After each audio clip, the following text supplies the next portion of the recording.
حضرت نوح علیہ السلام اللہ کے نبی تھے، اس نے اپنی قوم کو 950 سال تبلیغ کی، صرف اور صرف 80 آدمی مسلمان ہوئے، باقی سب کافر تھے، مشرک تھے۔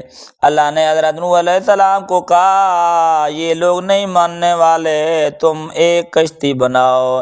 انہوں نے کشتی بنائی، اپنے جو مسلمان تھے انہوں نے 80 آدمی کو کشتی میں بٹھایا اور جانوروں کے 2 جوڑوں کو کشتی میں ڈالا، جودی پہاڑ پر کشتی چلائی۔ اللہ نے زمین کو حکم دیا اے زمین پانی نکال، پھٹ جا، پانی کو اوپر نکال۔ آسمان کو حکم دیا اے آسمان زمین پر بارش برسا۔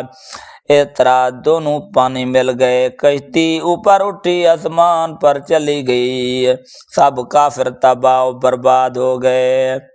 دوستو اس سے پیارے سے چینل کو ضرور سبسکرائب کرنا تاکہ ہم سب مل کر حضرت محمد صلی اللہ علیہ وسلم کے دین کو پھیلائیں۔